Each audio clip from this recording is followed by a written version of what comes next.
There are islands the maps still mark, barely. Islands where no one lives or no one leaves, where cats outnumber people, dolls hang from trees, and silence is enforced not by nature, but by warning shots.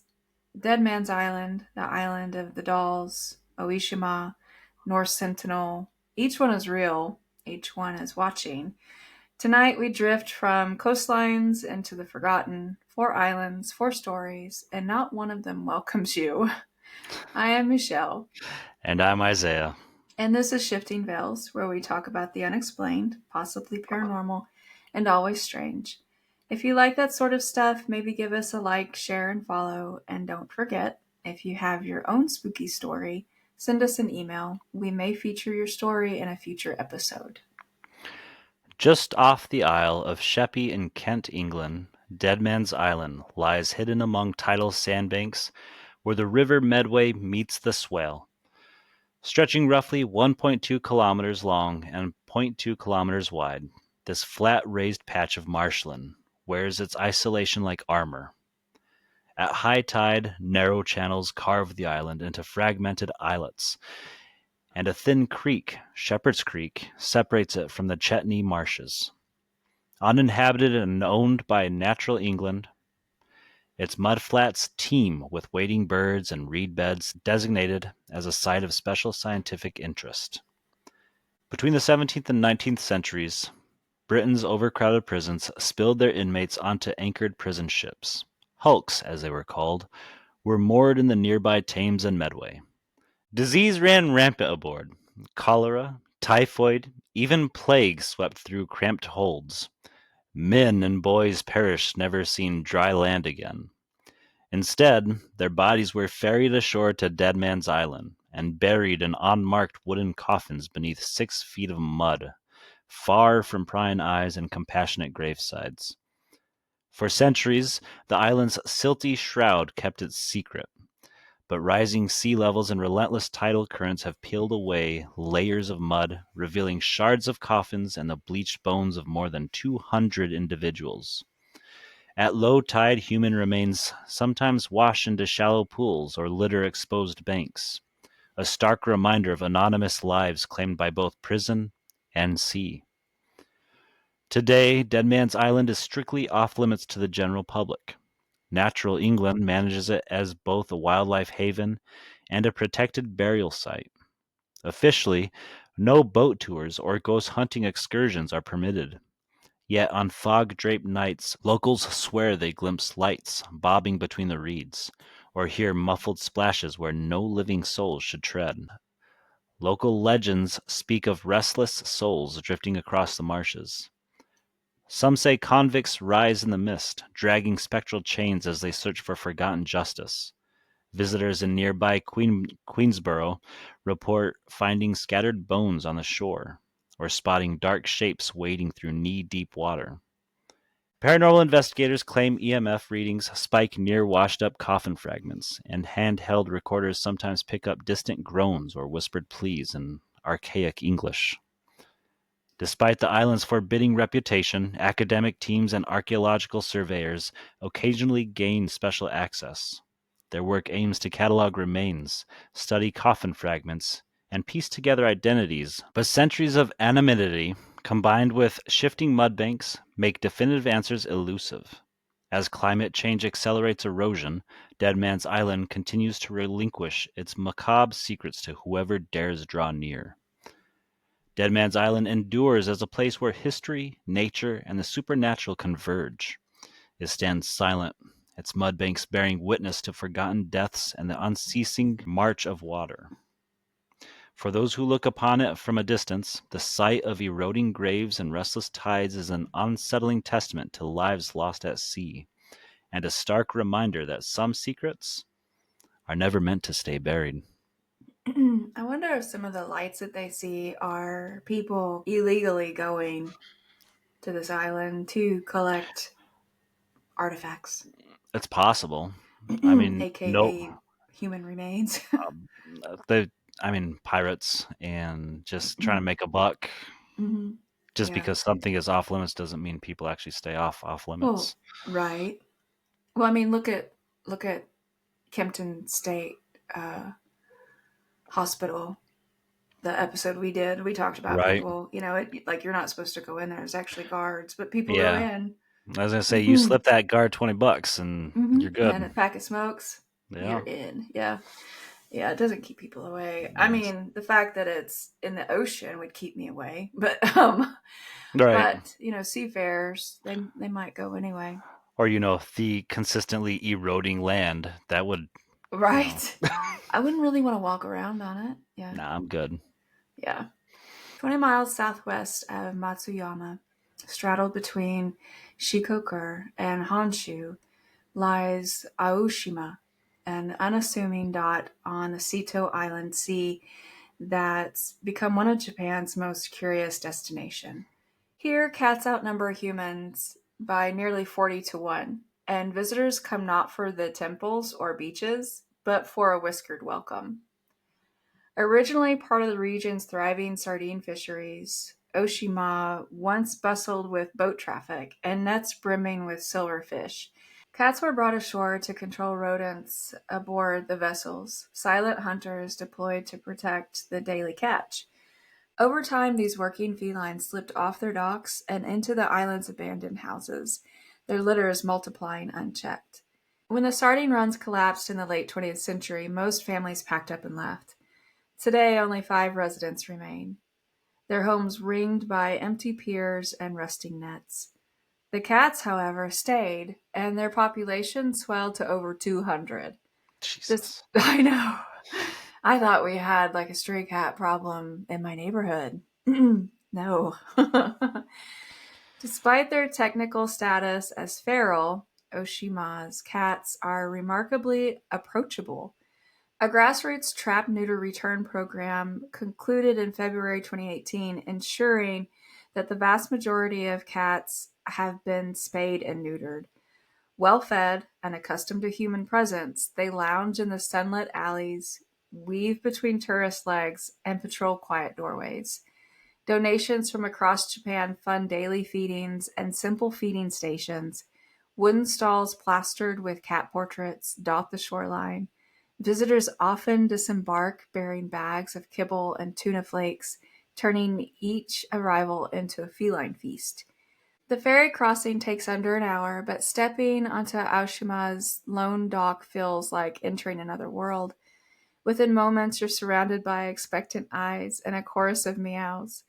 No bells chime at a gate. Instead, soft paw taps on concrete announce your approach as curious cats emerge from shadowed doorways. The island's rusting fishing huts and crumbling walls now serve as cat walkways and napping spots. Every corner reveals another tableau, a calico perched atop a mossy crate, black kittens tumbling over one another, and elderly tomcats watching with sleepy indifference. Aoshima's story raises questions about human impact and animal resilience. What happens when we leave and nature reclaims? How do feral populations adapt when their purpose, rodent control, fades away? Here, conservationists debate whether to remove cats to restore native wildlife or let this unique micro ecosystem persist under careful management. Nighttime transforms the island yet again. Under moonlight, silhouettes of prowling cats blur into the dark shapes of derelict boats. The only sounds are distant surf and occasional mews, a haunting reminder that life endures in unexpected forms. Today, Aoshima stands as a testament to adaptability and the bond between humans and animals. Tourists disembark at dawn or dusk, cameras ready, prepared to be outnumbered by paws. They leave behind donations and sometimes a new toy or two, ensuring that the island's feline population remains not just alive, but thriving.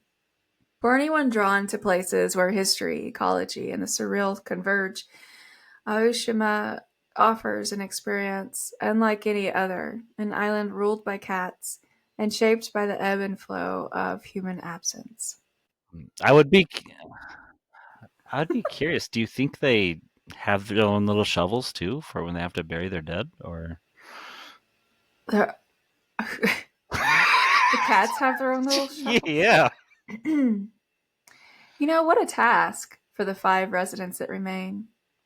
I mean, now that now you've got me thinking. I was happy about the little cat island, Hmm. and now I'm sad because sometimes they die, and those 5 residents are tasked with that, burying the cat dead. Yeah, actually, Leave it to you.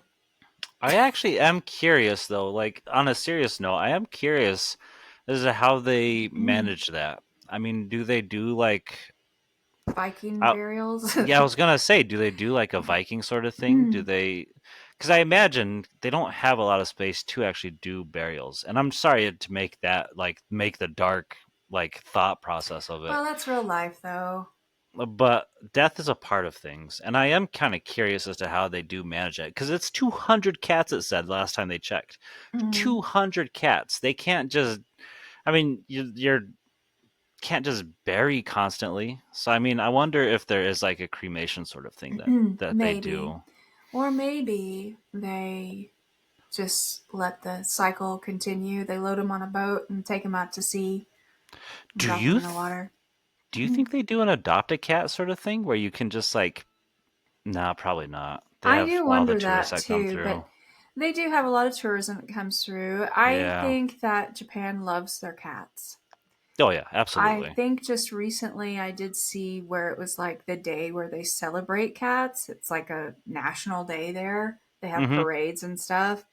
So I don't know. I mean, I say that you see the amount of like cosplaying that goes on with cats over in Japan mhm. alone. Well, Like, yeah. and then there's anime. Well, I mean, when it comes to anime too, like, what was it? What anime was it? They were talking to the creator of it, and they're like, "Why are all the characters Westerners?" And the creator was like, "I wasn't. I actually model my characters off of cats." Most do, actually. And yeah, I was gonna If you say look at their so. features. So they're not based, and that's why when they have reactions, they kind of pop into this like little cat form. Their hair turns Mhm. into ears, and yeah, Yeah, yeah. yeah. So yeah. So I don't know. That's something to look up, though. I'm kind of curious about it myself now. Hmm. I doubt that they do adoptions. I mean, Yeah, I would I see where doubt it they too. would open that up if they found it necessary because something about the system was failing. Hmm. But there's so many tourists. I think it's and they take donations mainland too. So and bring it out there. I don't know. I think they'll probably keep it the way it is. Yeah, It's functioning and it does make money. yeah, I would absolutely. think with the tourism. I mean, even So if it doesn't make money, they're like tourists are bringing food over for these mhm. cats. So I Yeah, mean, the cats aren't like doing anything. They're thriving. it's They're kind of thriving. self So sufficient, yeah, really. it really is. um, Island of the Dolls is nestled in Mexico City's labyrinth of canals. The Island of the Dolls began as part of the Aztec. Now I'm going to mispronounce more stuff. Chinampa, Chinampa system. Floating gardens engineered for sustainable agriculture. For centuries, farmers tended maize and flowers here beneath the watchful gaze of the goddess of rivers and lakes. Long before the dolls, locals whispered of water spirits and lost children calling from beneath the reeds, lending the island an undercurrent of unease. In the mid 20th century, Don Barrera arrived alone and enigmatic, cutting ties with his family to settle on this sliver of land in, let me try this, Tashuilo Lake. Tashuilo. Okay, I can do that. Tashuilo Lake. He claimed to have found the body of a drowned girl tangled in canal weeds, then hung a lone doll from a gnarled willow to soothe her spirit. One offering grew into hundreds. He scoured trash heaps and drifting debris for discarded dolls, impaling them on branches or draping them over vines, some intact, others headless or torn, until the island itself resembled a silent plastic congregation. Scholars and Don's own relatives dispute the drowned girl's existence. Some argue he imagined her, others suspect he invented the tale to justify his ritual.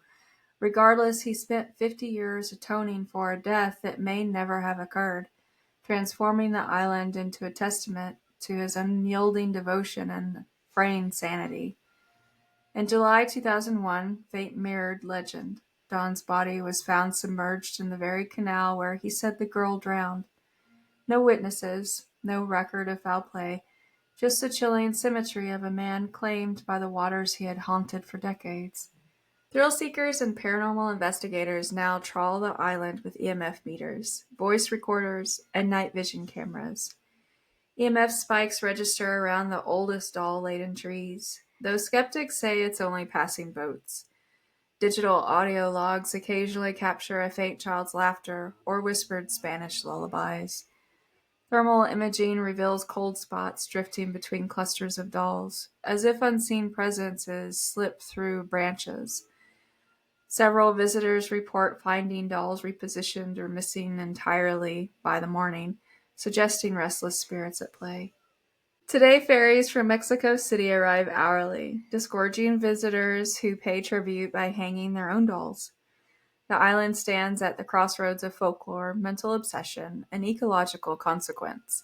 Each decaying toy, a relic of grief, myth, and human urge to commune with the unknown. Whether you believe in drowned spirits or discounted delusions, the Island of the Dolls remains an unsettling testament to a story that refuses to let go. North Sentinel Island is nestled in the Bay of Bengal and is home to the Sentinelese, one of the world's last uncontacted peoples. Numbering perhaps 50 to 200 individuals, they have resisted outside influence for millennia, fiercely defending their sovereignty and traditional way of life.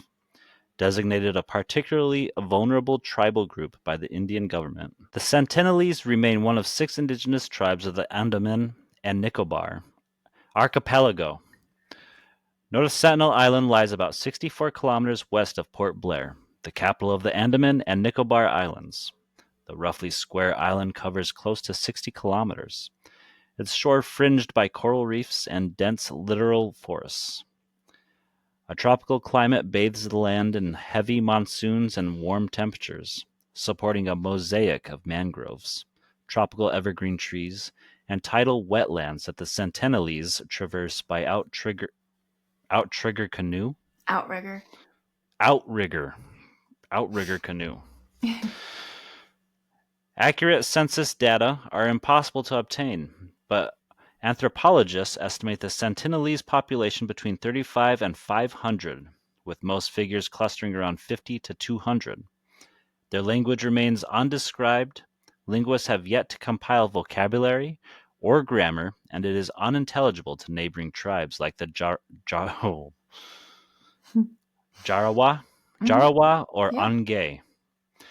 This linguistic isolation further shields their culture from external influence. The Sentinelese sustain themselves through a blend of fishing, hunting, and gathering.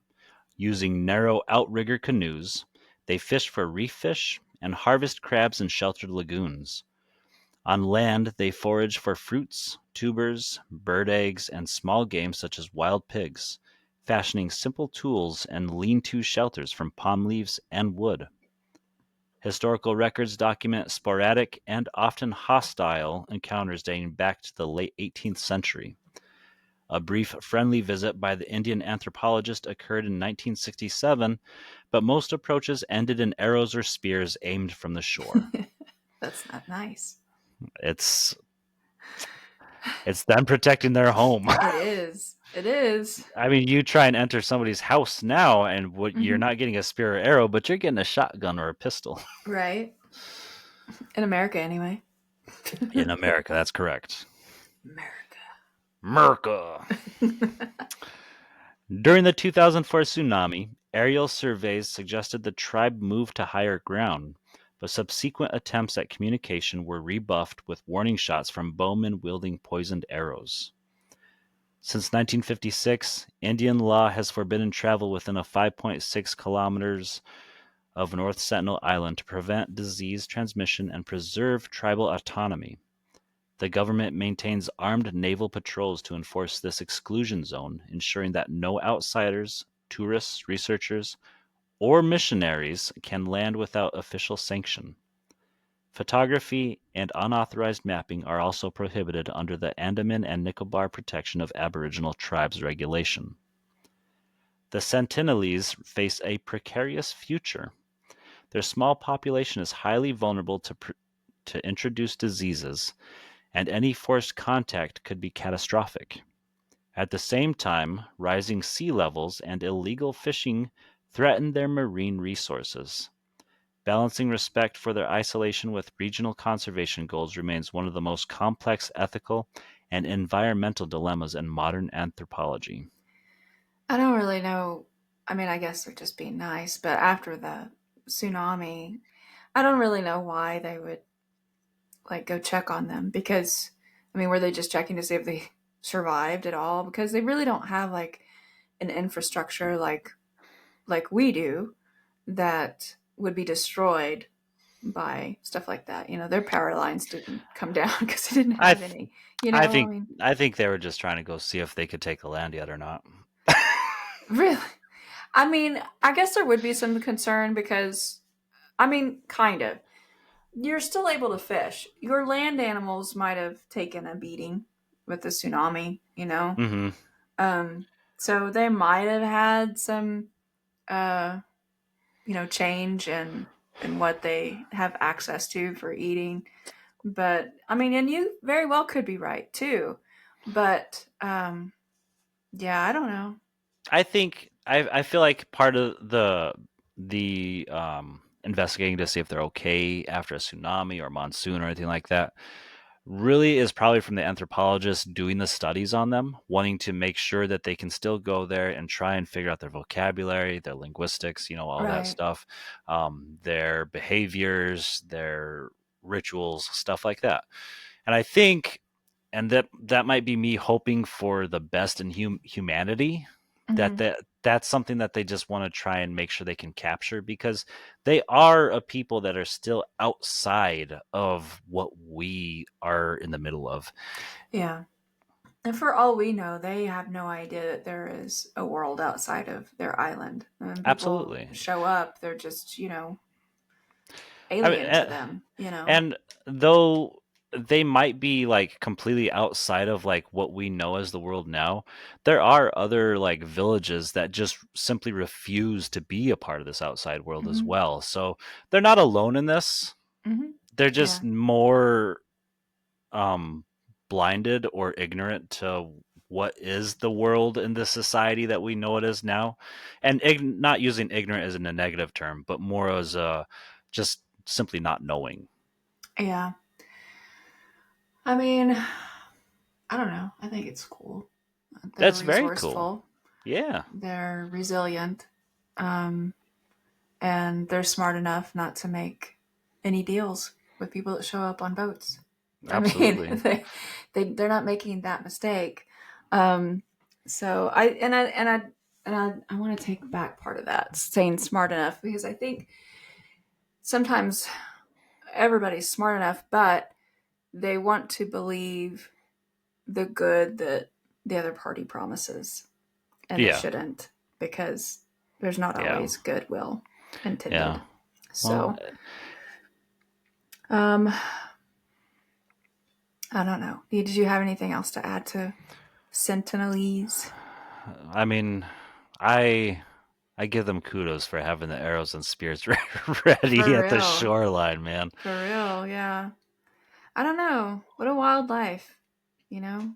Think I, about where you were born and how we grew up, and, everybody has their own experience, even within our civilized world, you know?